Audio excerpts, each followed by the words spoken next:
This gem says, "This is to all the girls who made a little bag from unprotected sex and a little white lie about your period."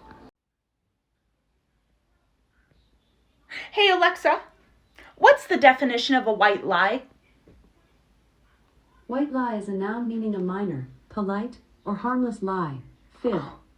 Yeah, okay. Do you hear that, Becky? Harmless, polite, minor? None of those are describing children. Like, except for the minor, if you put it in a different context. But that's not what we're talking about right now. Who petitions, right, to make shit like that illegal? Like, I don't understand how casually y'all can make these videos. Like, I just couldn't imagine the reaction if a dude made this video. Let's gender reverse it. Is this her birth control? Such a shame if something happened to it.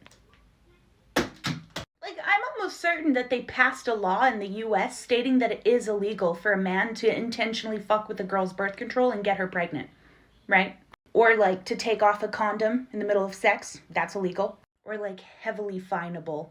I'll find it. I'll do a video on it. So we acknowledge that that's a problem and we've taken steps to try to fix that. But when it comes to women baby trapping men, for some reason that's just a problem that nobody's found a solution to yet. And when you try to talk about it, this is some high-level misogyny. This is what you choose to speak about? That child deserves a parent. Both of them. Like, yes, Becky, that child does deserve two parents. Two parents that wanted them. Excuse me, Mr. Government, you cannot be forcing women into having babies, okay? You can't force a woman into having a child that she does not want. Do you know what's going to happen? More children are going to end up abandoned. Some babies are going to end up in dumpsters. It happens. Desperation, desperate measures. Why, yes, banning abortions would be dangerous. Pregnancy happens, and if you force people into doing something that they don't want to do, 9 times out of 10, it ends badly.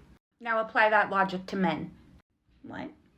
Well, why is it perfectly understandable in your position, but yet we can't seem to fathom why, if you force somebody into having a kid, they might fuck off on that kid, right? And suddenly they're the deadbeat? Come on, keep that same energy. This conversation should be illegal to be had. That child depends on that father. What made the aborted baby depend on the mother any less? Well, it's not fair to force someone into having a kid that they don't want. Do you know what could happen to that child? But it's perfectly okay to make a man do it. And then when he fucks off, convince the kid that he's the asshole, even though you're the one that had a baby against his consent, right? Listen, I'm pro-choice, which means I'm pro-choice for absolutely everybody, including men. I'm also pro give women like this absolutely no frickin' dick. Do you hear me? Oh baby, no it be okay. It don't gotta be so. Oh baby, no it